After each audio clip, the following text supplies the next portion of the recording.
Mic is okay. She off your mic.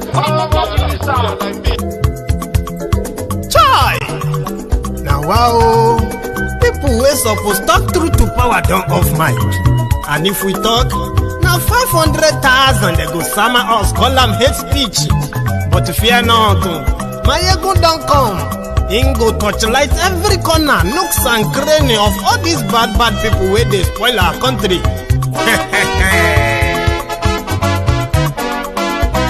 So my people make we laugh, oh, yo yo. Maiyegun don't come, oh, yo yo. My people make we shout, oh, yo yo. Maiyegun don't come, oh, yo yo. Maiyegun don't come, man of the masses, oh, yo yo. Maiyegun don't come, oh, yo yo. Maiyegun diary Politico, oh, yo yo. Maiyegun don't come, oh, yo yo. This one not the off in mind, oh, yo yo. Maiyegun don't come, oh, yo yo. Can in the touchlight every corner, oh, yo yo. Maiyegun don't come, oh, yo yo. Okay, some people be they holla say they want the power. Chai, them be promise us say we go get light and power. Nah. Them hustle sote they can't get the power. But now they know they do anything with the power. Sure. Every day, dollar just they get the higher power over naira. See them talk say make we off mind, but thank God say Maiyegun don't come. So my people make you laugh, oh, yo yo. Maiyegun don't come, oh, yo yo. My people make we shout, oh, yo yo. Maiyegun don't come, oh, yo yo. Maiyegun don't come, man of the masses, oh, yo yo. Maiyegun don't come, oh, yo yo. Maiyegun diary Politico, oh, yo yo. Maiyegun don't come, oh, yo yo. This one not they off in mind, oh, yo yo. Maiyegun don't come, oh, yo yo. Person where they do evil, no one make person talk. Them say that Maiyegun, that man too they talk. He too they talk. Say Maiyegun diary, he they hot like pepper. But every day then they take money in bulk. Poor man picking, they the street they hawk. Still them talk say make we no talk. But thank God say Maiyegun don't come. So my people make you laugh, oh yo yo. Maiyegun don't come, oh yo yo. My people make you shout, oh yo yo. Maiyegun don't come, oh yo yo. Maiyegun don't come, man of the masses, oh yo yo. Maiyegun don't come, oh yo yo. Maiyegun diary Politico, oh yo yo. Maiyegun don't come, oh yo yo. This man.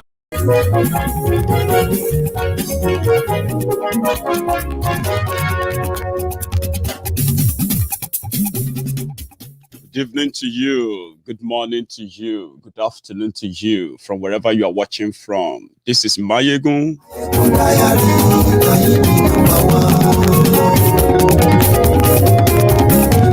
Maiyegun awamo, lamo dododo. Maiyegun ti de o, ọ̀rẹ́ ara yìí. So tonight, I want to talk more about the greed of the Nigerian elite, Nigeria elite. This greed I'm going to talk about affects not just the elite, but because the influence they wield, the one that they are so much silent on using right now, maybe if we talk more about them, right, and tell them that their silence will not just consume the poor, the powerless, the weak, the vulnerable. It will consume them too. Maiyegun diary Politico. Godfatherism, kò sí lọ́rọ̀ Maiyegun. Maiyegun diary. Ẹ farabalẹ̀ sẹ́ o, kẹ́gbọ́rọ̀ lẹ́nu. Maiyegun diary. Forget, share the broadcast, invite your friends, invite everyone that needs to be here. This is just like, it's like a class, the temple of truth. You will likely not kind of agree with almost everything, right? But if you if you pay attention, you are likely going to get a lot of things right just by picking your point from what I share. Lórí Facebook,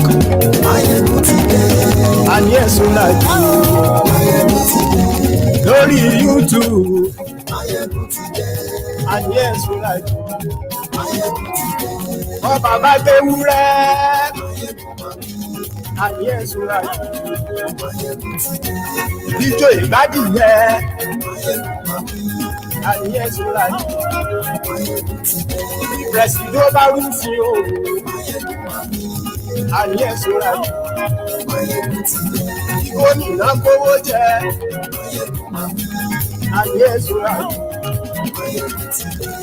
Ọlọ́pàá tí ń darí fa, ayé ìṣúra jù. Thank you. Thank you so much for joining me. So, once again, good morning to you. Good afternoon to you. Good evening to you from wherever you are watching from. This is Maiyegun live. Tonight, let us address the greed of the Nigerian elite.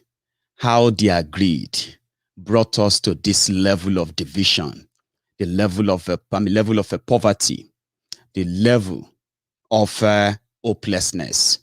Even though they continue to, campaign for elections and forgetting or ignoring the vital issues that is tearing that country apart. The more they pretend that this is not happening, the more some of them are becoming victims. But maybe if we remind them of their greed that actually brought us here, the corruption, that brought us to this level, and the same nonchalant attitude that brought us to this level is the same thing that they are still pretty much using, pretending that it will go away. It won't. Nothing that is happening in Nigeria right now is just going to go away. It's never. None of them is going to go away. They will be addressed, and eventually Nigeria will break. I'm going to try and take you to Ethiopia.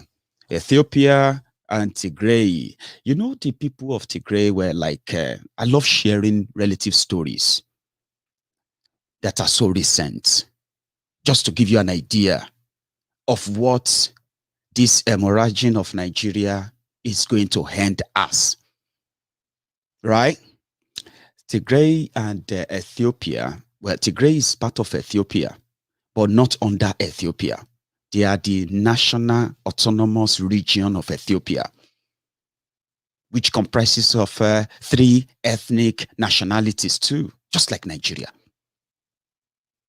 And the reason why they are part of Ethiopia and not a country of their own is because of an agreement that said, well, we will be part of Ethiopia, like Eritrea was part of Ethiopia as well. We'll be part of Ethiopia, but we're going to be on our own. No law or any command from the central government of Ethiopia that violates our belief and our stand will be obeyed. So last year, the president of Ethiopia decided to declare war on those he called rebels. The rebels are the Tigrayans who are actually the people who said no to the control of one central fraudulent country. Nobody wants to work with such arrangement these days. If you are already trapped in such arrangements, people are trying to get out of such arrangements now. Every colonization that forced and matched people of different backgrounds together to form countries, people are trying to get out of them now. So those who managed to negotiate a better deal, that kept their independence from the entire part of the country, right? They would never want to go and be forced into one country when they see the likes of Nigeria, where the former autonomous region of Western Nigeria is now part of Nigeria. The autonomous region of Eastern Nigeria is now part of Nigeria. And the one command, one person, one madman, one mad person can just make one single pronouncement that doesn't give a damn about the lives of those from those regions. That is what the Tigrayans are avoiding. And the government at the center, a man that came to power after serious political trouble in Ethiopia, right? He came to power and they thought he was a man who was bringing peace. The man who is going to respect everybody's rights and is going to bring the country together, right? But like every African, it got to his head. What happened? Last year, after several efforts of trying to abrogate Tigray to part of Ethiopia. They labeled those who resisted, they labeled them rebels. Same way, those who are standing up today to say we need to have that conversation if we still want to be part of Nigeria or not, are now being regarded or referred to as terrorists. In Ethiopia, they were calling them rebels. And guess what? The rebels, because it's a country now, how can you say you want to fight almighty Ethiopia, the one that, you know, the whole world seems to love? So in November 2020, the Ethiopian military soldiers, they moved into Tigray, and the full-scale civil war started. Innocent people were killed. They captured the capital. It is like this. It's like for Nigeria, right? Northern Nigeria, to move in the military, moving their weapons, and say they have captured Ibadan, which should have been the capital of Yoruba land.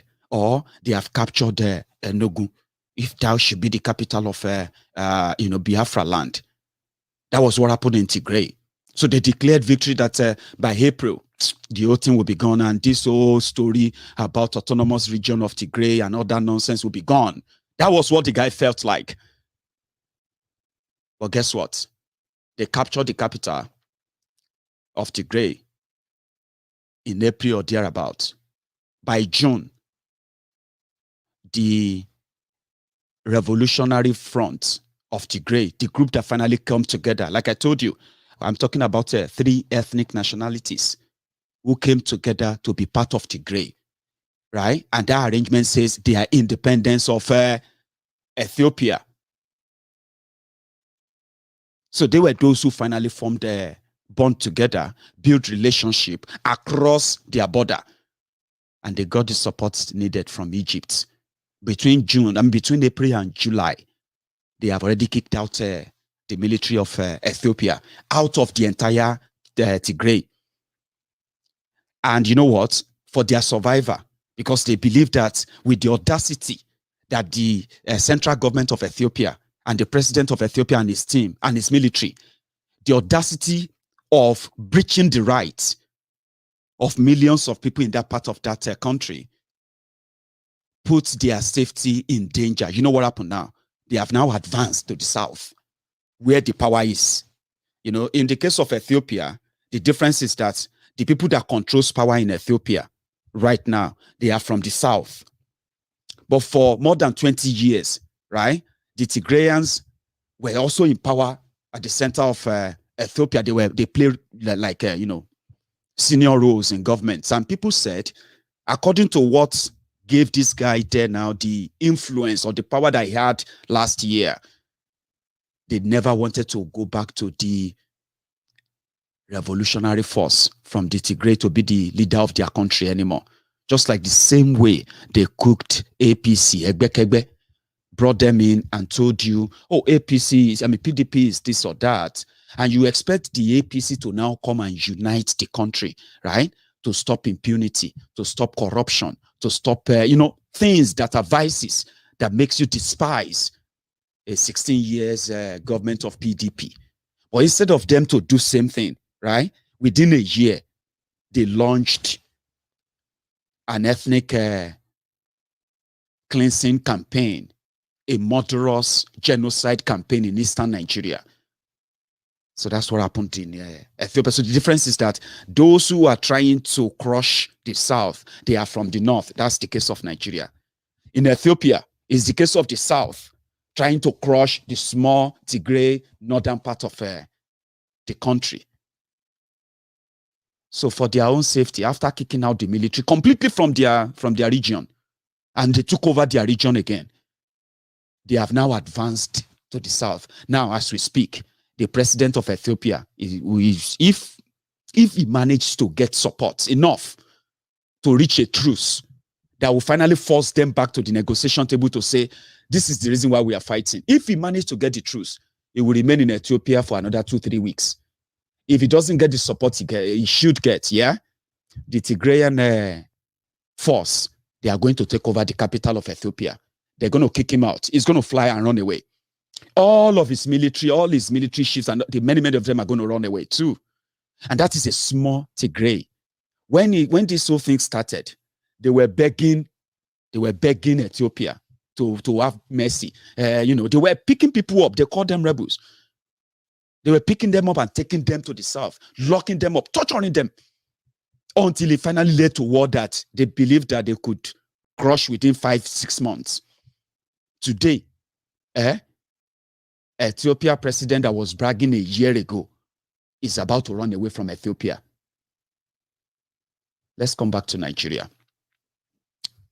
The greed of the elite, which makes corruption to thrive in Nigeria, is what brought us to this level. Shortchanging corruption. You saw what happened in Lagos, the building that collapsed in Lagos. If you take a look at it very well, the people that are mostly kind of affected, right? They are the poor staff, workers, supervisor, engineer, young people who try to hack out a living from a badly planned and structured building. But when you now look at those who have now turned the place to their photo op, even though those who, those that we have been told are the owners of the place, if you look at those who have been turning up, they have been the elite. The elite who actually understand the loss to whatever fortune they've gathered through all the crooked means. Let me break it down for you. A house doesn't just go down. If you know that, you will know the peace, right? House don't just go down. Now, in Nigeria, the elites are those that found themselves in politics, civil service, or sometimes they call themselves the money movers and money makers, the businessmen. They consider themselves as elites who make things happen in a country.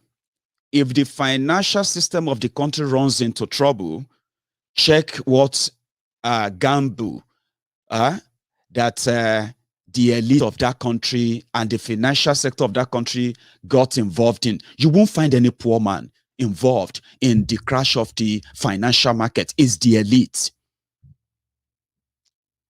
Nigeria continue to dwindle, continue to hemorrhage, and poverty continue to increase because those who found themselves in these positions, they have leveraged on that to feather their nest without giving a damn about millions of people that will be affected by those singular, selfish, decisions. And in Nigeria, there is no punishment for such. Again, let me break it down further. A country that is very poor, according to those who are managing the country, continue to expend over 70% of their resources, including the one they borrowed, on recurrent expenditures, and they continue to make promises they will never be able to fulfill. Because how do you fulfill promise when you don't even have anything to make that happen? When most of the money you have only serve these few criminals who actually pretend to be the elite, their friends, their concubines, their club members, and so many other groups that actually benefit from the largesse of them being in control. Now, that is so easy because they are those that will get the contract for the road construction. They are the ones that will get the contract for the electricity generation and distribution. They are those that will get the contract for the supply of building the medical facility everywhere. They are the ones that will sit together and put together education policy that should help a child, even if that child comes from the poorest of the poorest homes. But they are also the same people that will sabotage the same policy and give no damn about the millions of those that decision will affect. They call themselves the elite. They are the rich. You see, that is why I said poverty in Nigeria is not just about material things. Material things the physical evidence that you can see, well, that's poverty. But most of the poverty you have in Nigeria, they are actually the mind and mental poverty, a psychological one, a poverty that makes somebody who will not blink, right, from stealing the resources, the little resources provided to provide medical facility or healthcare facility to the poor communities. And because they can do it and get away with it, so they make that money. And the victims of this corruption are they're actually me and you, except for few of us who have managed to escape the dragnets of the consequences of their actions. So elites, they are greed. They cut corners. For everything, they cut corners. When you walk into the office, a civil servant, when you walk into the government building where you expect a civil servant to be at least patriotic enough, diligent enough to be honest with you, they are already waiting for what you are going to give to them. And in Nigeria, in the committee or the community of those who claim to be elite in Nigeria, poor people with money, right, that claim to be elite in Nigeria, that is normal. They created a system, right, that actually fund and support the lifestyle of fraud, corruption, and manipulation. Then they turn around to pretend that that is not actually what is happening. It is about who knows who, cutting corners. Now, an elite will be the individual that has the connection, whether through politics or otherwise, who have the connection to walk into the ministry because his friend is a governor, and you know what I mean, and take a contract and say, we are going to build 200 hospitals we'll build 200 hospitals in 20 local government areas, and everybody will be happy. Say, wow, that would be great if they could do that. You read about it. It's an elite that walk in there, take the billion contracts, return the half of the money to those who gave him the contracts, then keep the rest for himself, while you continue to watch the picture. You continue to look at the pictures they posted of what your medical facility will be. And they repeat the same thing every year and every year. So when election is now coming, it is the same elite that suddenly will love the poor people. Suddenly they have health medical outreach to check people for eye problem, to check people for heart problem, to check people for BP. The poor people they stole money from, when they should have built hospitals, equipped them, and paid the medical workers there. They are the elite. But here is the consequence of when I use healthcare, for example. The president of Nigeria doesn't use Nigeria hospital. 90% of those who claim to be elite in Nigeria, especially the political class, religious class, and those in the business communities, when they begin to get access to the wealth, the limited wealth of that Nigeria that they carry and drag within themselves, the first thing they try to do is to, first is to put together a medical insurance outside Nigeria, so that if they have any medical concern or any health concern, they can jump into the private jets and fly for 7 hours or 6 hours to the UK, or even like 14 hours to New York, or maybe 12 or more hours to Dubai, or maybe Germany, 8 hours or so. Yet, the greedy elite who has that influence to buy to buy healthcare in Germany, to buy healthcare in China, to buy healthcare in America, buy healthcare in the UK, healthcare in Dubai or Saudi Arabia, his greed has blinded him and those who believe in him that he could build the same facility that is just 20 minutes away. So that when his health or the health of those he loves, possibly those he's trying to steal the money for.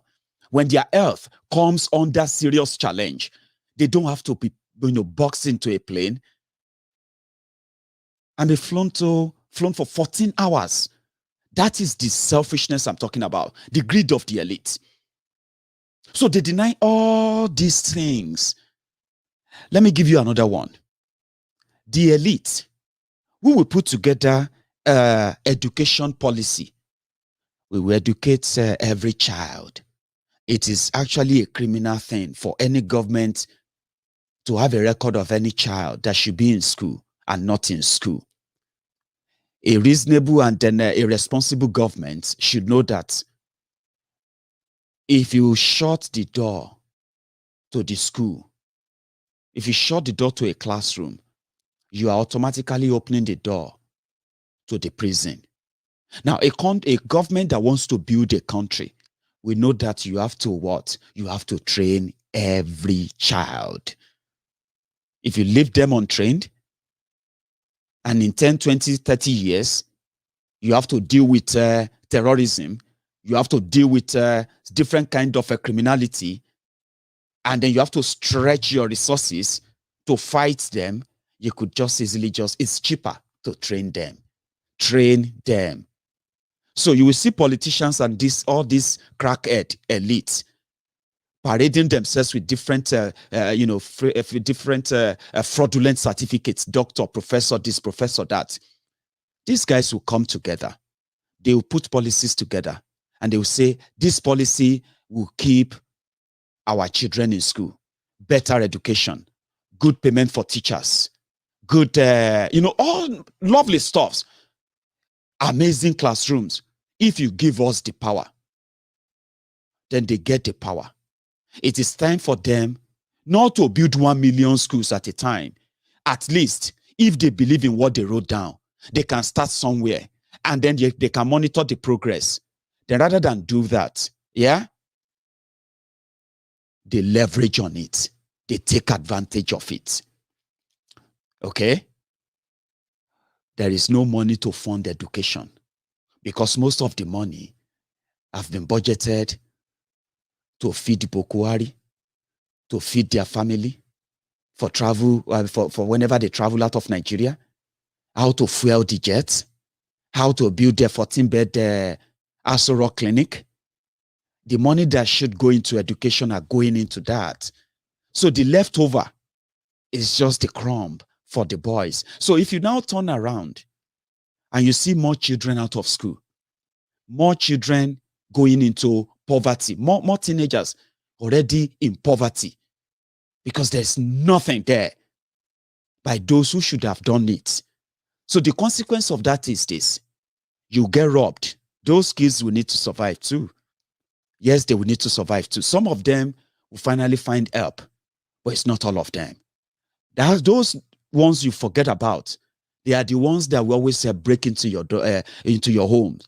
They are the ones that will always break into your car while you are in traffic. They are the ones that will always want to rob you on bikes. You know why? They are the ones you never thought probably exist. And to you, it is nobody's fault that they couldn't take care of themselves. You took care of yourself. Nigeria didn't do anything for you, just like it didn't do anything for them too. But that's so easy. But the consequence of this is this: the elite who continue to milk this, who continue to say, I am a friend to Minister of Education, I am a friend to Commissioner of Education. Oh, I love this governor because his policy on education is the best. Lying to yourself simply because of what you are getting from it. The consequences of it is that those children, right, that were never covered, and you pretend they don't exist, they exist. They are the threat to whatever you manage to get for yourself in this coming future. If they think about the consequences, if they think that their greed of their luxury, living expensive life when the country has no real money, these are unproductive people that have been in power. I'm talking about Nigeria exists from when? From 1960, right? 61 years. They have not been able to actually devise means to be productive. Something that you can say, oh, we are so rich now. That is why the politicians are spending money anyhow. These guys are borrowing money, devaluing their naira, crashing their economy. More people going into poverty because they are losing their jobs, right? And they don't care because they are the elite. I'm still coming, oh. Same thing goes into security. If you don't have any security, you are lying to you are deceiving yourselves. If you think you can make any economic progress, you are lying to yourselves. Now, this is where you will think elites, the people that love free money, easy money, because Nigeria still feathered their nest. And they are turning deaf ear to all the atrocities, all the shenanigans, all the criminalities, all of the hemorrhaging and the destruction going on. They are pretending like they are not interested. But shouldn't security be everybody's business in the first place? I mean, it is because of the insecurity that Maazin Nnamdi Kanu came out and he said, let us defend Biafra land against this invading terrorists. What you are seeing in Zamfara, what you are seeing in Borno, what you are seeing in Sokoto, everything you are watching and seeing on your screen in Niger, they are real. And the victims, they are real human beings. They have been forgotten by those who promised to protect them. If you don't protect yourselves, nobody will protect you. Nnamdi Kanu said that. They said he should be killed. And they are still killing people for that right now. Oloye Sunday Igboho, it is the same insecurity, because I believe in security should be everybody's business. Security should be everybody's business. If there's no security, you can't really make any real progress and no economic progress. I mean, running a business where you can get kidnapped anytime and you can get killed anytime, that doesn't add value to business. I mean, it doesn't bring any economic growth, and I'll tell you how. But there are elites. There are elites who are saddled with the responsibility to keep you safe. You should never forget that. Don't let any fake criminal, pastor, whatever he call himself, or anyone who tells you that God is the one that gives security. That is a deceit.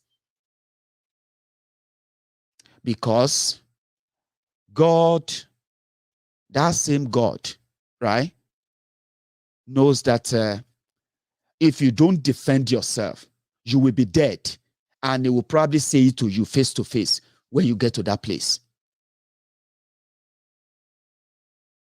You can't pray your way out of the terrorism you have in Nigeria today. You can't. You can pray. It's good to pray. It cleanses soul, it relaxes, and probably it gives ideas too. There are people who will tell you that after praying, I got an idea of what to do. It's good. But you cannot use any blood of Jesus or any kind of whatever to stop AK-47 that is meant for you. We have seen them.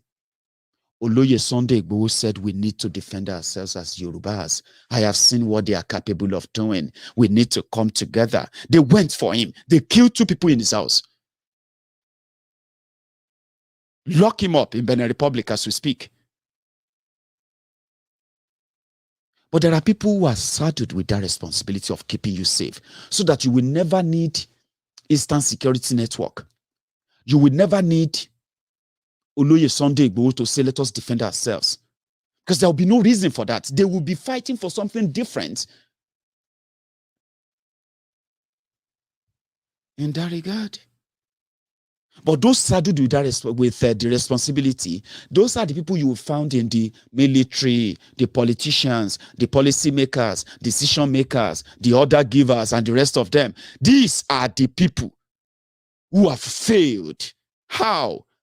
Trillions of naira spent for 12 years. They have spent over 20 trillion naira on fighting Boko Haram, fighting terrorism. The news came out just yesterday that ISIL's fighters, they have arrived in Nigeria, and they are going to stage some unbelievable attacks in Borno State in the next few days. The report came just today.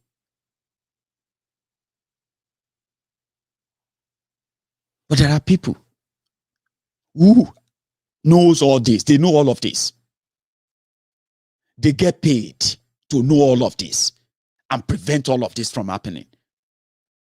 But because they have failed, what they are now telling you is that, yes, we have failed, but we cannot let some, they call them non-state actors. They are the state actors paid to keep you safe so that you can go about your normal businesses.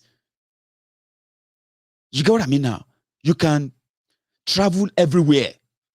Today in Nigeria, there are popular roads, very, very busy roads that are no longer passable anymore. In Nigeria, people knows about them. And there's absolute nothing they can do. There's absolute nothing the military, their soldiers can do. So people are now told to learn how to live with it. So the people that failed to keep you safe, the people that failed to keep you prosperous, because if you have no security, you can never make any money, except if you are supplying the terrorists yourself. If you are the middle, that's when you can say, because when you supply terrorists, you don't pay tax. Every money you transact to them, you collect it 100%.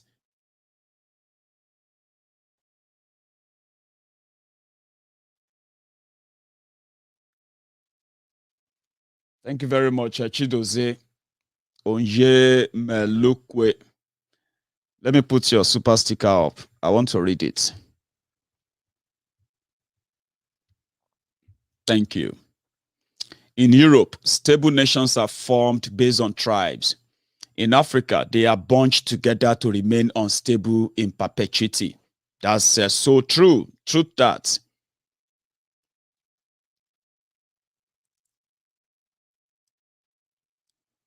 Thank you. So they failed. In order for them to make you learn how to live with it, let me tell you the failure. The elite, you remember we are talking about the greed. If they had done their job, they would have discovered all these terrorists who have now turned the northern Nigeria into an industry of terrorism. Their job, they are paid to discover them. Do you know that? People are paid to know about a crime before they happen. But you and I will be lying to ourselves if we don't say the truth of how this come by, because we found out that they are actually collecting money not to prevent crime, but to enable it.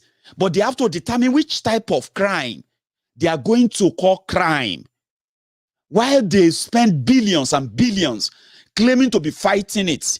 But nobody will ask for the results. They just have to learn how to live with it. That's the failure there.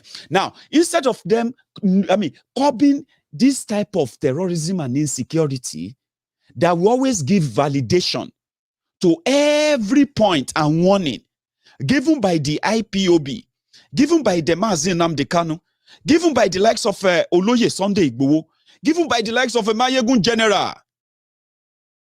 The only way to stop people listening to people like us is when government and their agents, who actually collect billions and billions of dollars to know those who wants to plan criminality and stop them. If they now carried out the criminality, arrest them and get them. If you do that, if I now say, hey, my people, Fulani terrorists are coming to take over your land, people will be like, what are you talking about? There's already these guys that they've been arrested. They said their plan was to come and make Nigeria Islamic, this and that. But we can see what government is doing to them. Seriously. So Maiyegun, what are you talking about? But the reason why Maiyegun and everyone's statement will continue to make sense and continue to be valid is because your government is not fighting the crime, even though they are drawing money for it. And that money they are drawing to fight terrorism, to fight insecurity in Nigeria, right? After taking the most for themselves, buying properties wherever they want, looting as much as they could get, denying even the soldiers they are sending to go and fight, denying them the better welfare, destroying and breaking their morals, let me put it that way, in order for them not to have the capacity to actually really fight, then deviate the logistic that should stop terrorism to another part of the country, create chaos there, so that the funding for insecurity can continue, right? Even though more people continue to get killed and kidnapped. I don't know if that logic makes any sense to you, because it doesn't make any sense. It's true. But that's the logic of Nigeria. We are fighting terrorism. But instead of terrorism to end, yeah, it continues to escalate. But for the rest of you who are complaining about insecurity, you are actually the problem. So what we are going to do is that, yes, the insecurity is escalating, but we want to stop another one from starting by creating a chaos, killing a murderous campaign, so that you can know that we have capacity to stop anything, but we are not going to stop these ones. That is the operational manual of Bokuwari. They have Tucano jets. They have almost 300 armor tank carrier. They have this, they have that. But the ragtag terrorists from the Sahel, right? They have the upper hand, and they are Nigeria is so scared to name them terrorists after all they are doing every day. You remember this this video? I showed that back to you yesterday, and these people looked like they are happy. They are the 60 Christians, 60 worshippers kidnapped in a church in Kaduna, southern Kaduna. They looked up in this video this evening. The news came that they have killed 2 of them because the ransom is not coming early enough. Right? I'll be back.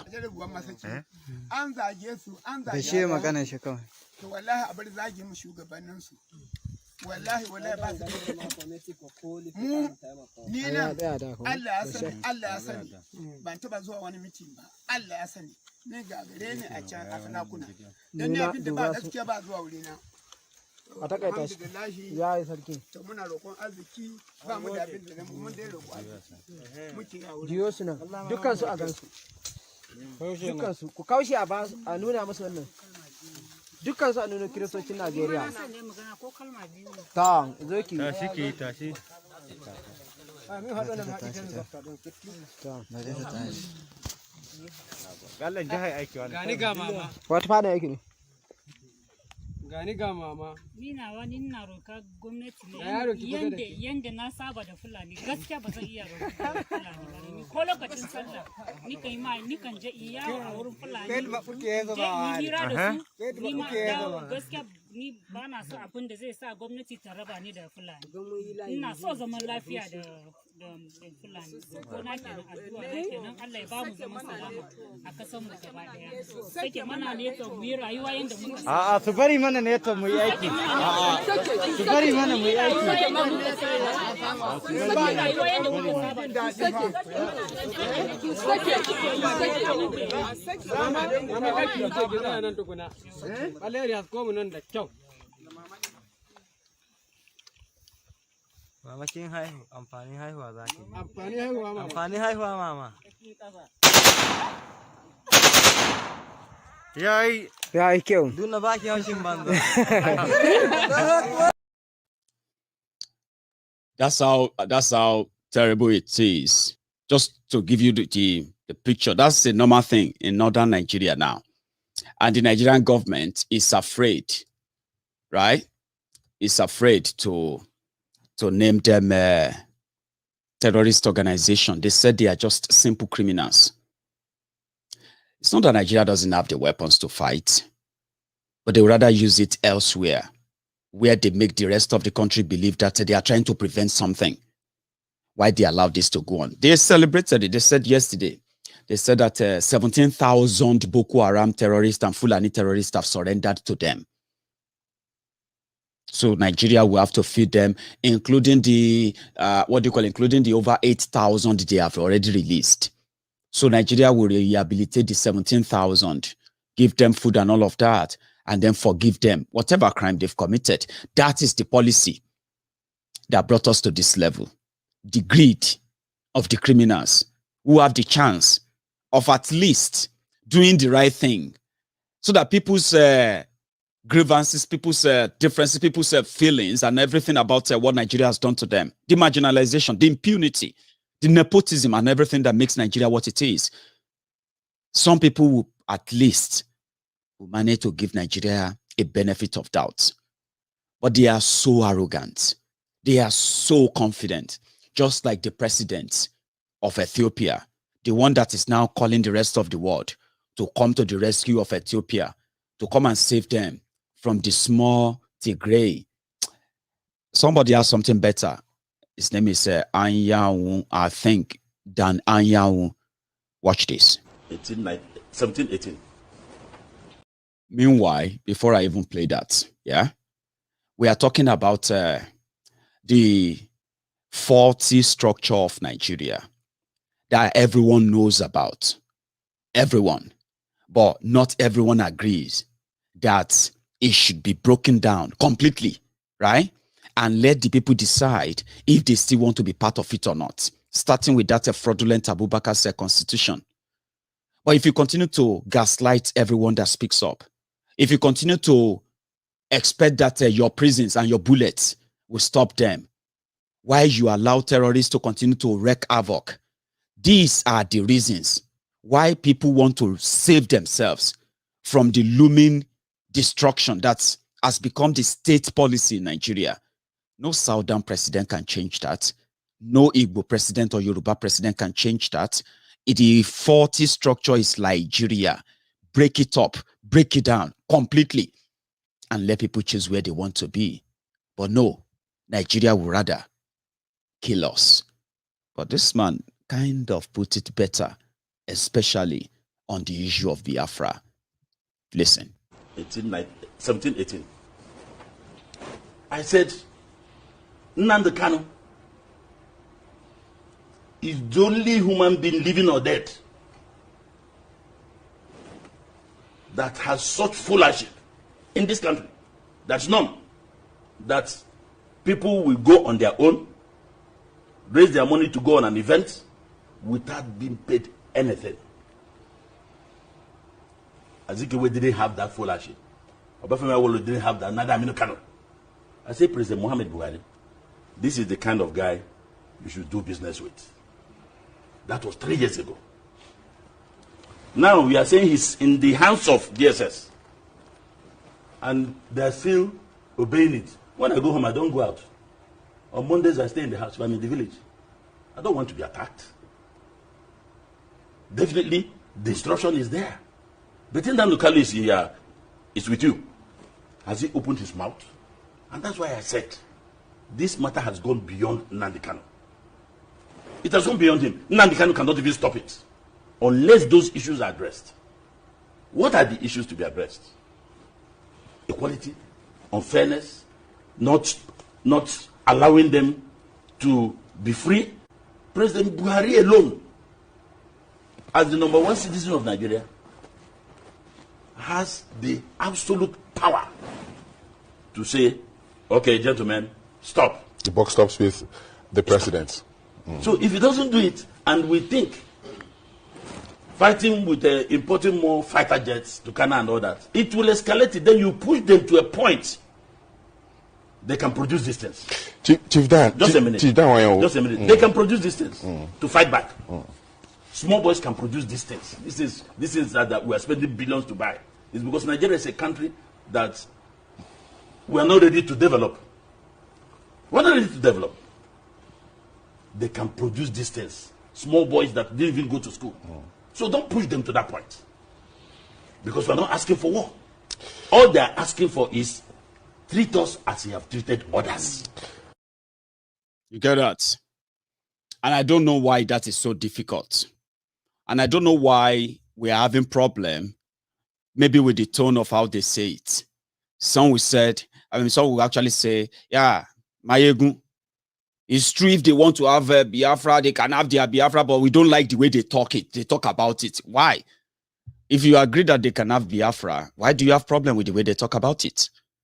Why do you have problem with how they talk about it? Some will say they just like to brag.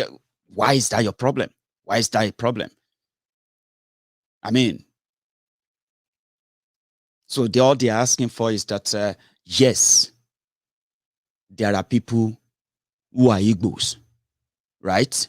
Who don't believe in Biafra yet. Because I can't say an Igbo man would say they don't like Biafra.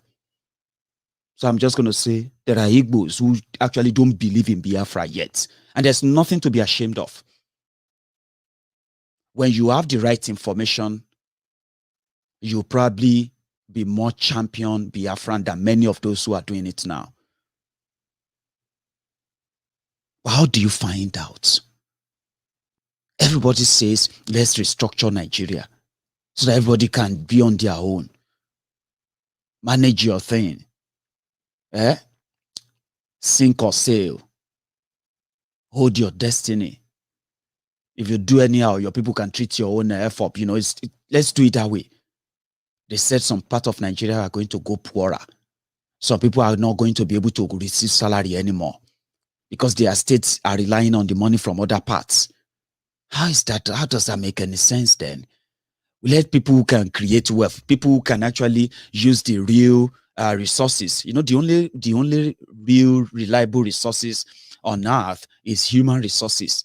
Use the human resources you have and turn them into good enough that they can help themselves and fend for themselves rather than continue to remain on the Bambi Allah system of Nigeria. That won't last. It won't really last. They said no, they don't want it.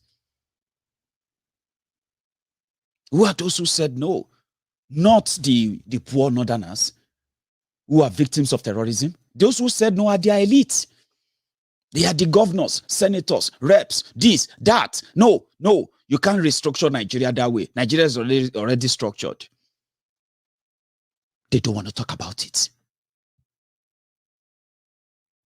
They said, well, people say, well, you know what? Let us go for a different constitution that will create regional system where everybody can handle their own affair and make an arrangement on how they are going to contribute to defense and few other things to keep the country safe. If that too will work, they said, no. How can you say you want to do region?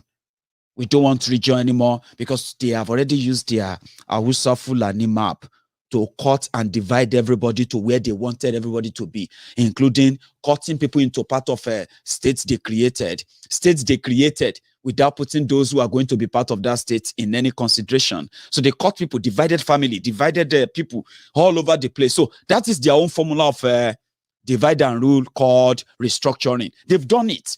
But the elite in the southern Nigeria, they are pretending that Nigeria is not already structured or restructured by these guys. So they rejected that too, regionalism. No.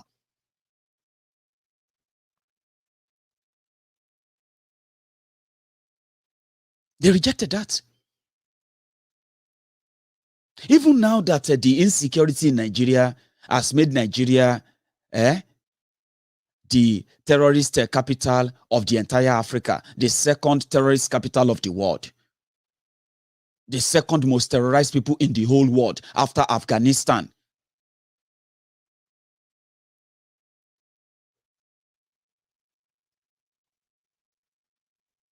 It's a shame. A very sad one.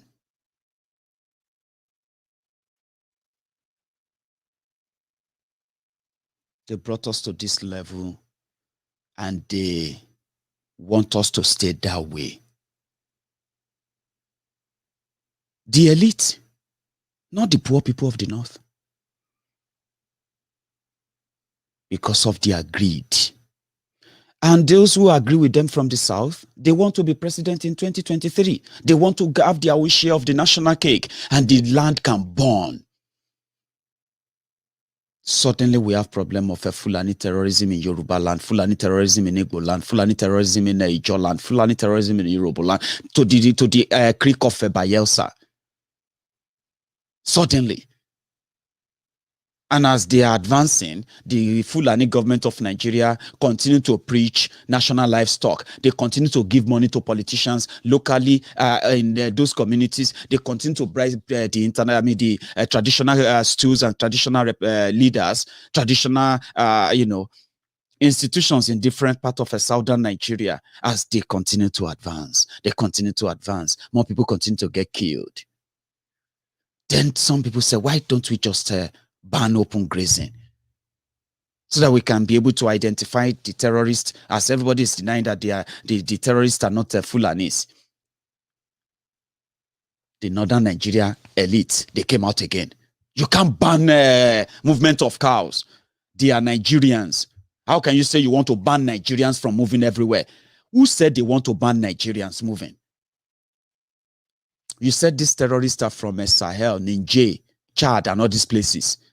How come that it now becomes the national policy of Nigeria to resettle them in Nigeria? So, banning open grazing in this 21st century, how is that against the northern Nigeria? It is not the poor people in northern Nigeria that said the South should not ban open grazing. No, it is the elite. And for those who collaborating with them in southern Nigeria, when you look at them very well, they are also the elite. But here we are.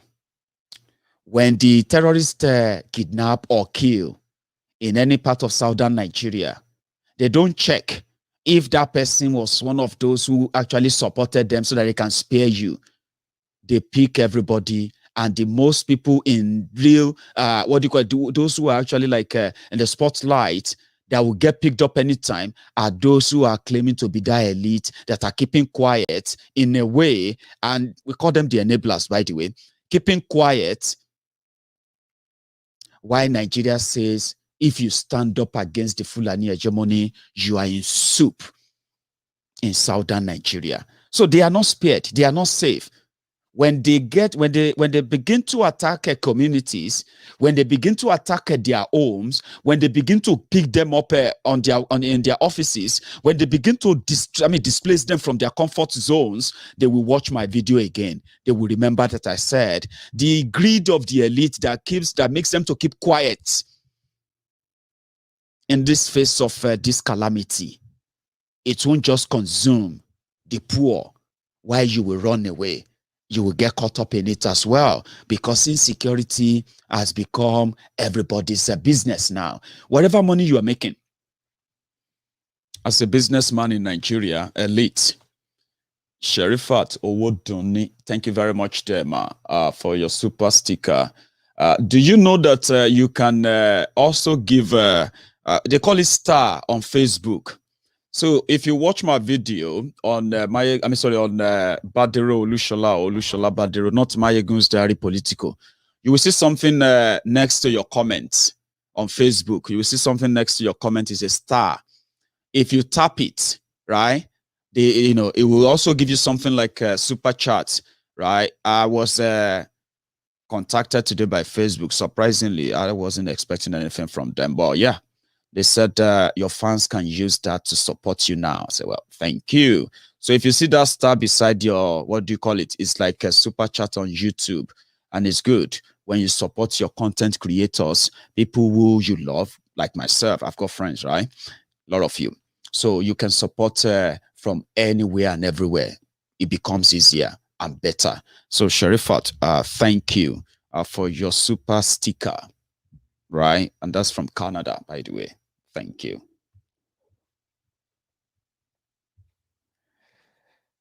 So the criminals that said defending ourselves is a crime, is a criminal offense. That is the state policy of Nigeria now. And these clashes, those who are defending it, those who are pushing it, those who are making it look like it's normal, those who are living in denial of it, those who have the capacity to actually do the right thing but fail to do that, pretending that maybe this is going to go away. They are the elite. Your selfishness, your greed, from north to south, from west to east, Your greed is why many Nigerians are still going to agree that until they are done with the fraudulent establishment called Nigeria, right, their destiny is tied to the doom of that contraption. And it's a state of reality. You know, you get to that point in your life. You're going to get to that stage. Nigeria is going to make you realize that there's no plan for you, and there's a reason for it. The elite will tell you what they think you want. You need, or what they think you deserve, and they will give you exactly that, and they will dictate it to you every step of the way. So if you step out of that line, you become a threat, a rebel. And as a big for nothing giant, there's nothing African governments and different African countries, there's nothing their government in power does other than to bully those they suspect to be threats to whatever they are getting. It's not because they love Nigeria. Trust me. If you love something, you are going to protect it. If you love something, you're going to defend it. You're going to do everything to keep it safe, won't you? When you love something and you really do love something, you're not going to let it into the hand of criminals that are going to ruin and shatter it and, destroy it, would you? Look at these criminals. When they put money together, they put it together on how to get better education for their children outside Nigeria. How to get a better healthcare system for themselves outside Nigeria. Right? And when they are tired of the pollution, the noise, and all the killings and everything, they take a break outside Nigeria. All this paid for by the rest of you who are trapped inside that Nigeria. The greed, the selfishness makes them so less concerned, even though they pretend to be so concerned. So the whole thing is on you. The one they play all the time. The one that is a willing tool in their arsenal, the one they can use as a screw to screw others. So it's up to you. The government of Bukwari that is giving leeway to terrorists in Nigeria that continue to kill and they continue to death. Someone asked me that, Maiyegun, listen, can you just imagine it for a second? That IPOB upload a video and the ESN carrying guns and they put together, and you see some of these women, children, they were just kidnapped from Zamfara, from Kano, right? And they put them together, 200. Maiyegun, just imagine it for a second. That video surface online, and you see this, the Muslim or northern children, and IPOB is waving flag. Imagine what will happen the following day in Biafra land, Maiyegun. So I said, I can't imagine it. I can't. He said, I know, I'm just saying it for a moment. Now, replace that IPOB, replace them with this ISWAP, this ISIS, this Fulani terrorists, who constantly and continuously make videos of their captors. Most of them Christians from different communities they kidnap. They go into communities, they go into schools, they round up Christian children. And right there, people will tell us that they will release anyone they see that as a Muslim child. Something that the eyewitness keep telling us, and they continue to say, don't say that, don't say that. And if you say that, it's going to make you, come on. And they will post videos, and you would never see anything the next minute that Nigeria is sending 20,000 fighter patrol jet to Kano jet to go after them. What you will be hearing is they can't just go there, Maiyegun. They cannot just go there and just rescue the people. That is why because of the children, because of the people, they can't just go there and rescue them like that. So that's why they always negotiate and give them money. I was like, okay. But they can walk into communities in Obigbo, in Ozu, in Olu, in Ezombe, walk to different communities, in Ebonyi, in Enugu, communities where they know civilians live, and open fire on them, burn their properties because they are looking for IPOB. That makes sense, yeah? It does. But people who could walk into a place and kidnap 60 worshippers, that they said they will be killing two of them every day if they don't pay them 600 million naira. And Nigeria, they are on their own anyway. Yeah, they are on their own. There's nothing that concerns Nigeria.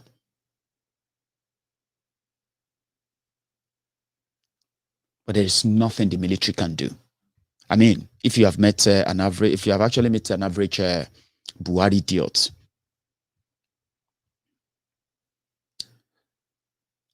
somebody also asked me and he said, Maiyegun,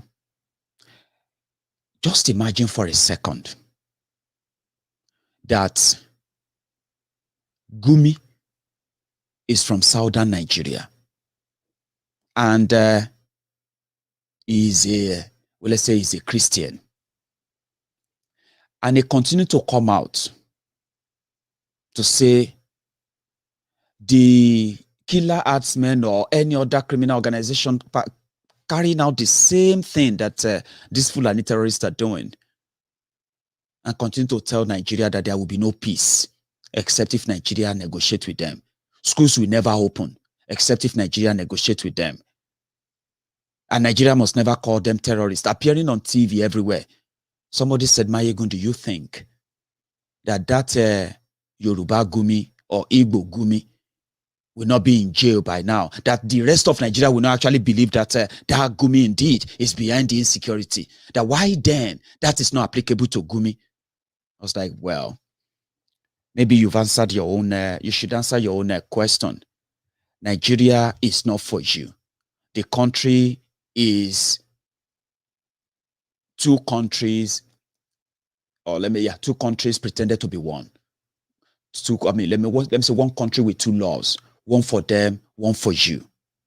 You should just find your place. And when you ask questions like that, you should be able to answer it. It simply tells you. When you say why, it's because you know what would happen if you have your own Yoruba Gumi that goes on TV and says that if Nigeria doesn't negotiate with Oloye Sunday Igboho, if Nigeria doesn't do this, if Nigeria try to, like every TV station, just imagine it for a second. Where is that person going to be right now?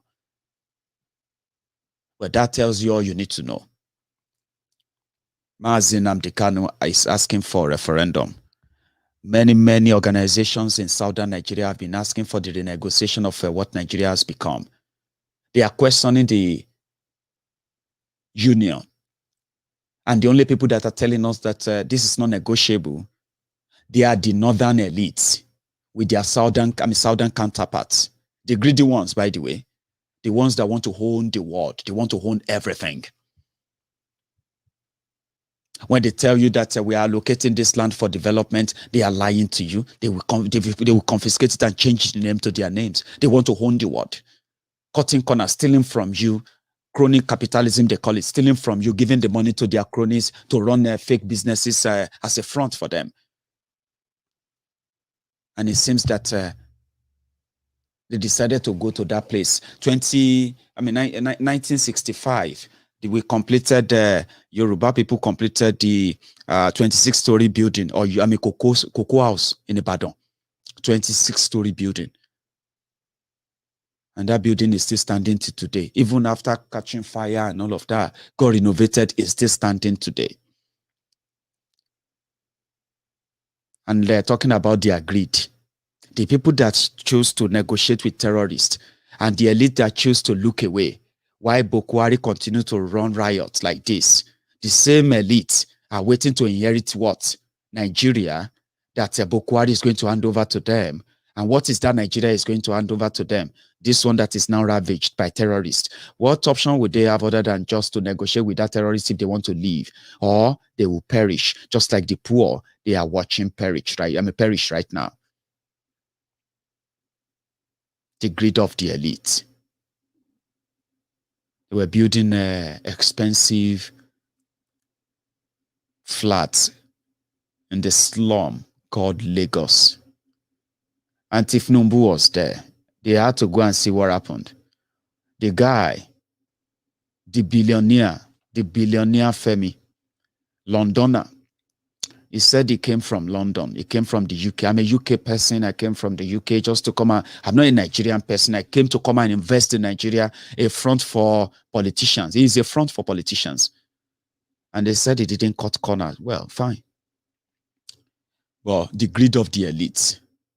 The guy was eventually brought out of the rumble, dead. And just 24 hours after the news that is now dead and is, is part of those they brought out of the bodies they brought out of the rumble, which has now increased to 42 people dead from that rumble. His family members have started fighting themselves.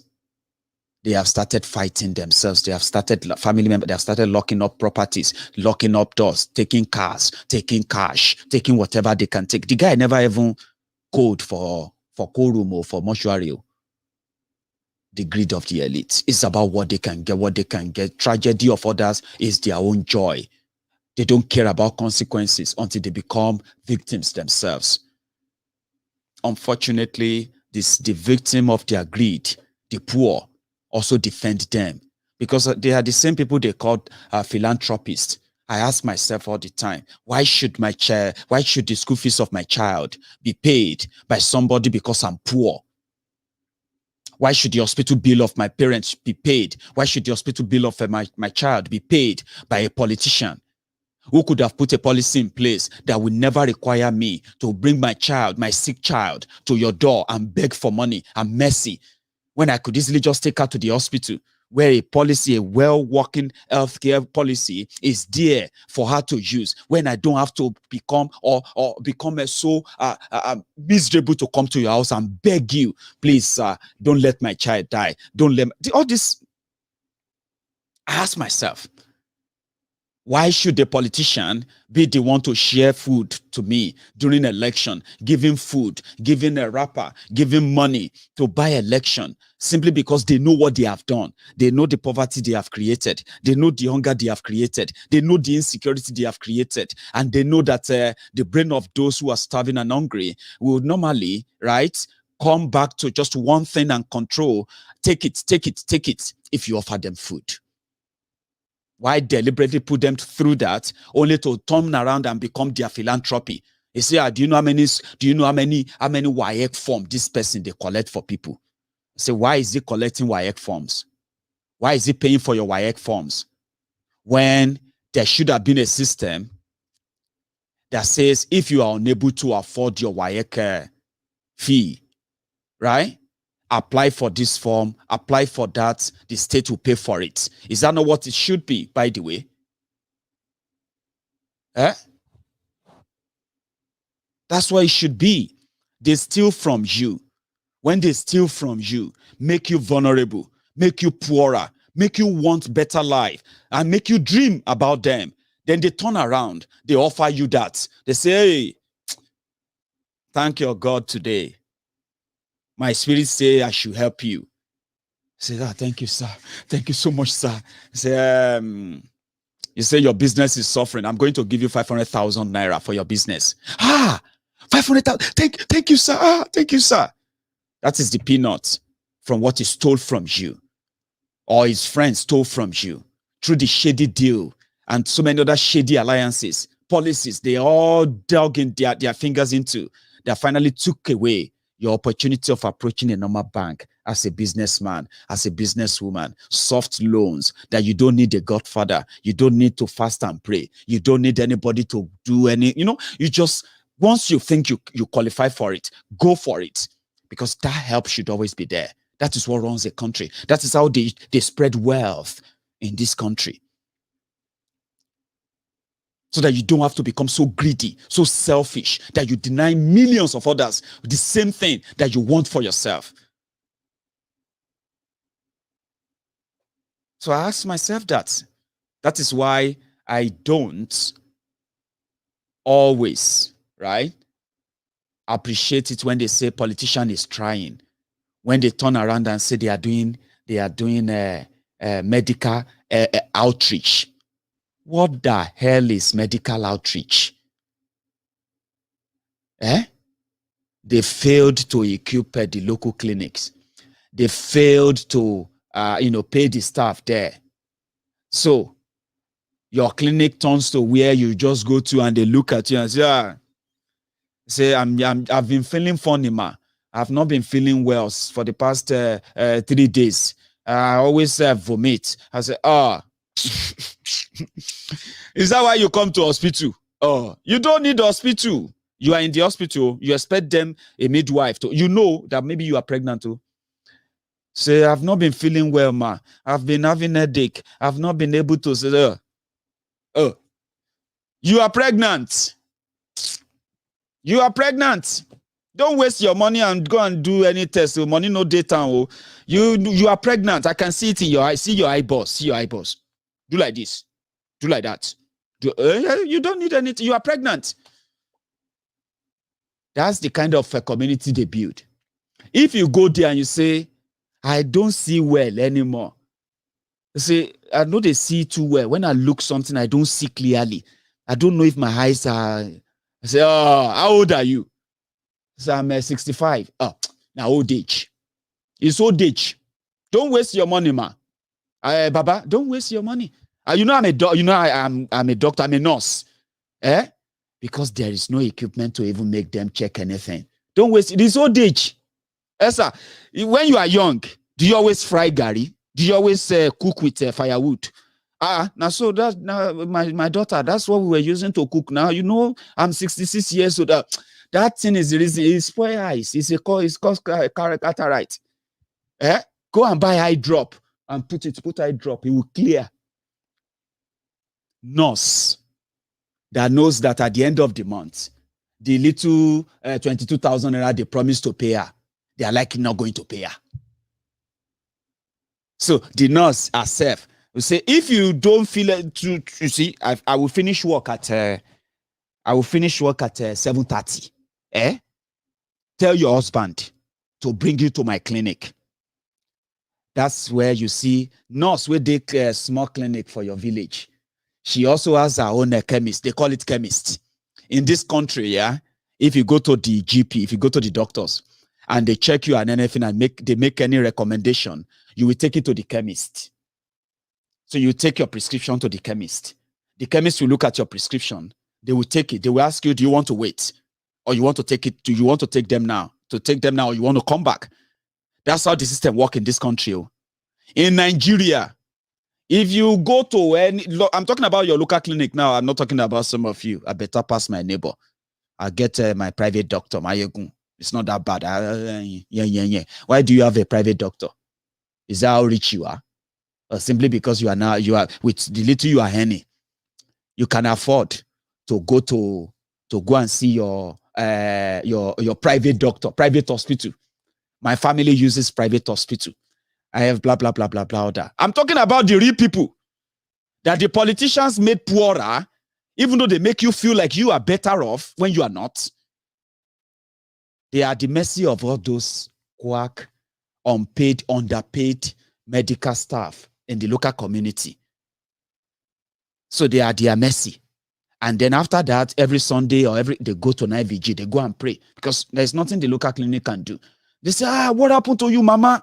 How can you be? Oh my God, what happened to you? They say, my daughter, I've not been feeling well for the past 3 weeks. Say, mama, how come you didn't go to the hospital? My daughter, I've been to the hospital. There's a doctor. Doctor, she came here to check me every time.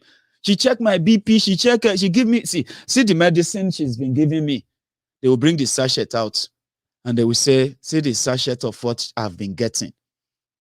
That is the kind of treatment they subject our people to. Many of them die. And they are, in fact, it's so terrible, right? That when people now die in the village, they will say, you remember that Charles?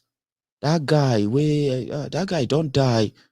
Now that woman kill him. That woman I wish. That woman waited that place. That woman don't kill all our children. Our children don't abandon her. They don't come out again.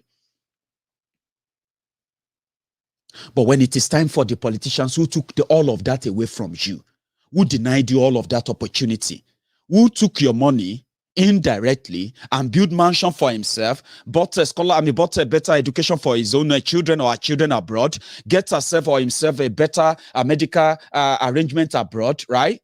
When election is coming, then they will say they are bringing medical outreach. Say, I thank God for honorable Ajanle Koko Ojopagogo. More than 300 people. We did eye test for more than 300 people. And he gave 50 of them their eyeglasses. Eyeglasses, whether they sell for £1 shop. You know those reading glasses. Here in the UK, £1 shop. If you go to £1 shop, you will see them reading glasses. This weary will come to the UK. They will buy reading glasses of £1. They will buy like maybe 100 or sometimes maybe 200. They will box them. And they will take them to Nigeria. They will now bring all these people together. They will say, you see, some of you are doing that too. And you don't know that what you are doing is evil. You collaborate with them. You lie that you are coming from America to come and do medical outreach in your village. You are coming from London to come and do medical outreach. Even though your intentions are good, politicians hijack them. They start sharing £1 eyeglasses. This is my glasses. This one is £200. £198. This is what this glass is. It's a medical one, right? £198. Now, if a politician want to help anyone, you see, Agbeke, when Agbeke got her glasses, she got them free. She got 2. They told me that if I wanted 2, I can buy 1 and get 1 free, but I will pay £350 to get 2. It's a Tommy figure, right? Now, if to say I be British, now for free, they fee give me this thing, free, £200 eyeglasses, free, right? But politicians in Nigeria who deny the process, a system that could make that happen, will come to the UK and buy £1 reading glasses. When I first came to this country, those are the kind of glasses I first bought. They look like, you read. Then they will say they are doing medical outreach. Medical outreach. We are checking BP. And they will bring paracetamol. When my mom was alive, right? Because I couldn't bring her over before she passed, right? If to say she had the opportunity of coming over, I'll probably know what killed her. If she eventually dies, right? I will get to know what killed her. But you know one thing? Whenever I speak to my mom in Nigeria, talking about healthcare now, whenever I speak to her, and we have chat about everything, she talks about how she's, the usual mother stuff, right? I've felt this my back. I'm just, my legs. So, you know what? I can't get a prescription for you if a doctor didn't check you here. And I can't go to any clinic and just go and buy anything and give you. But there are some certain stuffs I can get for you, right? If you go to the cooperative here in the UK, you can buy the 7 C's or this, we call it the people in Nigeria, my great-grandmother used to call it ekweja. So I'll go and buy this 7 C's oil, right? And I'll get some real, supply, maybe like about four boxes. Then I'll go and get the normal 500 mg, 500 gram paracetamol. Then I'll send them to my mom. You know what? Use 1 each every day. And suddenly my mom will be like, Sheyi, ọkọ mi, ogun tó máa ń rà fún mi yẹn, jọ ogun mi yẹn ti fẹ́ tán o. And I'm like, ogun wo ni mo ń rà fún yẹn, which loosely interpreted as Sheyi, my husband, because she calls me husband anyway. So my husband, you know that my medical supply, they are already coming to an end though. It's about to finish. I need you to buy me more. So which medication? See this 7 C's, cod liver oil. I mean, is that not what is it called? I mean, yeah, cod liver oil. And paracetamol. You see, when I use it, all my joints, everything move well. Cod liver oil. Say, you see that paracetamol? That is why I love using them at night. When I wake up, I was like, really? Imagine what my mom missed on for being in Nigeria. And there were some people who were minister of this, commissioner for this, special director on this, policy formulator on this, your father, your mother, your parents. Imagine what they went through when they could have had access to the best of the best medical access that could spare their life and even make them enjoy life more. But cod liver oil and paracetamol couldn't really save my mom from whatever she finally had to suffer before she died. I mean, a sickness that was pretty much taking money every day because there's no system to take care of her. We have to say, Ayole, thank you very much, by the way. I would have missed your super chats. We love you, Maiyegun. Keep up the fight. One day, Sha. Yes, one day. And that one day is why we want to make sure that those of us who have woken up, we need more people to wake up. We need more people to know why they have to wake up. When more people knows that this is not going anywhere, no matter how much you try to hold on to the lies Nigeria keeps telling, they can't hold it together for too long, right? And the more we know about this, the better for us, because once we have the number, I'm going to witness a revolution in my life in Nigeria before I die. That's something that, trust me, I am promising myself.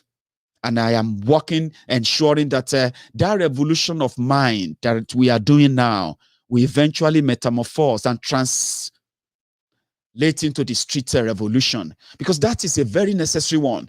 But when people don't understand, they will eventually, they will always condemn it, right? People will condemn what they don't understand. But mind revolution, Ayola, we will get there one day, Sha. When you deny people health care and you take the money and you turn around and offer them philanthropy, when you deny them education policy that could take care of the most vulnerable, the poor, the poorest of the poor, as you love to put it, yeah, so that they can become somebody. When you have no policy that actually do that, when you have this servitude policies of we will only take care of those that we believe deserve it. What you are doing is you are kicking the can down the road. You will eventually meet it ahead. What is wrong in having a dialogue with IPOB? They are not living in the forest. They are human beings that you can see and touch. They have legal team. They have addresses. Their grievances are stated. They are clear. This is somebody that, despite you locking them up, right, he still controls the majority out there. What is wrong in having a conversation with that and bring to an end all this bloodbath? To what end is the grandstanding all about? So if you are an elite and you are enjoying this Nigeria as it is, and you have already bought yourself a safe haven somewhere, I have a news for you, right? You are going to get caught up in what you are pretending or denying to exist. You are going to get caught up in it. And when you get caught up in it, the poor people that you think are powerless and vulnerable, and possibly they are irrational and they can't think, they will likely be here too, to at least mourn you. Look at what happened in that Lagos. Normally, an investigation that should get heads rolling should have happened. But guess what? Oh, now Fege, they will clear the place, reapprove the whole place, and somebody else will continue. Because the person that died in that building is not the owner of that building, it's not the owner of that investment. The real owners, they have already calculated their loss. They have come there to assess the place, right? So what they'll do next is that they will clear the whole place, reapprove the place, and you'll see the 21-story building back up in the next few months. Was it not last year? The same man that died in that same building, what's his name again? Oshibono or something, Femi or Oshibono or something, I'm not sure. The guy that died there just a few days ago, he was there last year where he blocked the entrance to the place from the inspectors to come and check the level of development or the material they were using there. Government of Lagos State, they were blocked. And they eventually sealed off the place. Guess what? Few weeks after that, right? Another higher authority came and they opened up the place. Now, people have died there. And I'm wondering why people have not started suing them. The family are already trying to steal everything they can get from him, because that's what Nigeria, greedy elite, that's what they are all about. You see, they pretend to be rich, but they are just poor people with lots of money. And this money, they didn't make this money because they are smart. They made this money because the system in Nigeria, crony capitalism, will always make that happen. And they will defend themselves. Abadele Momodu said he didn't cut corner. 21-story building just gave up like that. Everybody is an expert now. They are going to come and tell you it's the act of God, it's this and that. Many other things they will tell you. But trust me, they will always pay for their greed. Poor people with money are the people you call rich people. Most of them in Nigeria, they are not rich. They are poor people with lots of money. And that is why, rather than create wealth, rather than create a working environment, a working country, a working system, their greed has suffocated the entire system. Their greed has strangulated the entire system. But they still live in denial, right? Because according to them, whatever is going on right now won't touch them. But they are paying for that greed. If Numbu had to come and stay in London, a cold place for more than 2 months, just to fix his knee. They had to fly him over the Atlantic twice, to America to go and do surgical operation on his own knees. Something they could do in Eco Atlantic Hospital, somewhere in, some standard hospital they built in Lagos. Instead of flying hours across the Atlantic, they ended up having to come here to recuperate, and said he was seeing a therapist. That's the greed of those you call the elite. As they don't give a damn about you, they don't seem to give a damn about themselves too. So why should you, for any reason, pull clothes and said you want to fight for them? No be mental be that. Somebody said, no, Maiyegun, no be juju be that. I bet it's something, but it's not something good. Trust me. Because if you love something, you will protect it, won't you? Yes, you will protect it. So the only reason why everyone who is against talking about breaking up of Nigeria today, and they will continue to pretend that the genocide, the ethnic cleansing going on in eastern Nigeria, and the Fulani terrorism going on in southern Nigeria, the kidnapping for ransom going on in the Middle Belt, and the mass killings of people in the Middle Belt of Nigeria today, right? They can pretend and continue to pretend that they are not happening. But trust me, they are not, in fact, safe from it. They are not immune from it. Breakfast. I thought I could take calls tonight, but I won't. Okay. I'm off tomorrow. I'm off for the rest of the week. So which means that we are going to have a lot of time together this week. And I'm suggesting that we should have our People's Parliament tomorrow.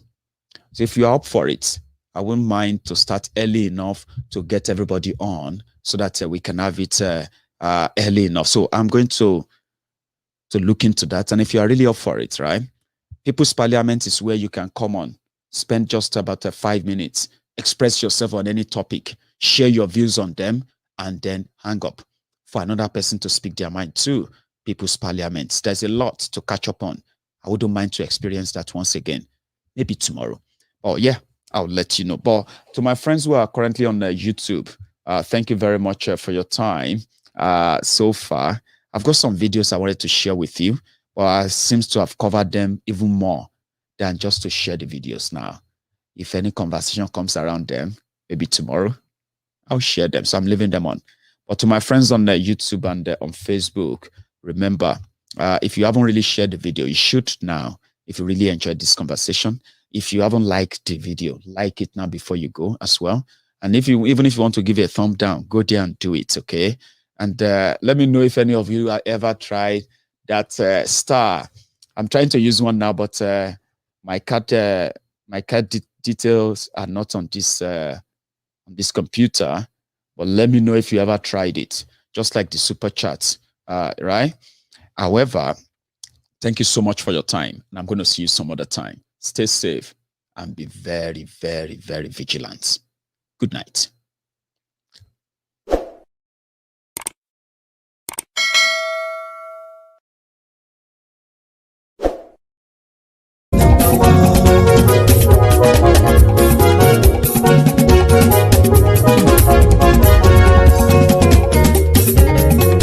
àní ẹ̀sùn ràkì. Maiyegun ti dé. Maiyegun ti dé. Ọ̀jẹ̀lú ẹ̀sùn ràkì. Maiyegun ti dé. Àní ẹ̀sùn ràkì. Maiyegun ti dé. Lórí Facebook. Maiyegun ti dé. Àní ẹ̀sùn ràkì. Maiyegun ti dé. Lórí YouTube. Maiyegun ti dé. Àní ẹ̀sùn ràkì. Maiyegun ti dé. Bọ́ba bá gbé wúrẹ́. Maiyegun máa wí. Àní ẹ̀sùn ràkì. Maiyegun ti dé. Bíjó ìgbádìyẹ. Maiyegun máa wí. Àní ẹ̀sùn ràkì. Maiyegun ti dé. Pẹ̀sìdó bá rúfin o. Maiyegun máa wí. Àní ẹ̀sùn ràkì. Maiyegun ti dé. Bí gómìnà kówó jẹ. Maiyegun máa wí. Àní ẹ̀sùn ràkì. Maiyegun ti dé. Ọlọ́pàá tí ń gba rìbá. Maiyegun máa wí. Àní ẹ̀sùn ràkì. Maiyegun ti dé. Aṣòfin tí ń rúfin o. Maiyegun máa wí. Àní ẹ̀sùn ràkì. Maiyegun ti dé. Òpùrọ́ olóṣèlú. Maiyegun máa wí. Àní ẹ̀sùn ràkì. Maiyegun ti dé. Ọ̀jẹ̀lú ẹ̀sùn ràkì. Maiyegun ti dé. Àní ẹ̀sùn ràkì. Maiyegun ti dé.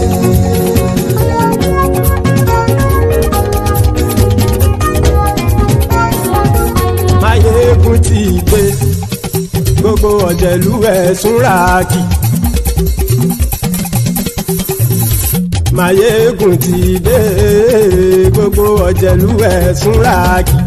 Ṣùgbọ́n ní bá ti ṣe èyí tó yẹ kí wọ́n ṣe, ọmọ bá dèrò ní fi wọ́n níran o. Maiyegun ti dé. Gbogbo ọ̀jẹ̀lú ẹ̀sùn ràkì. Maiyegun ti dé. Gbogbo ọ̀jẹ̀lú ẹ̀sùn ràkì. Ṣùgbọ́n ní bá ti ṣe èyí tó yẹ kí wọ́n ṣe, ọmọ bá dèrò ní fi wọ́n níran. Wọ́n fowó bẹ́ẹ̀ o. Maiyegun ó sọ pé wọ́n ò bẹ́ẹ̀. Wọ́n fowó bẹ́ẹ̀. Maiyegun ó sọ pé wọ́n ò bẹ́ẹ̀. Oníkan ṣáàtì ṣe èyí tó yẹ kí wọ́n ṣe fáwọn ará ìlú tó gbé wọn débẹ̀ o. Maiyegun ti dé. Gbogbo ọ̀jẹ̀lú ẹ̀sùn ràkì.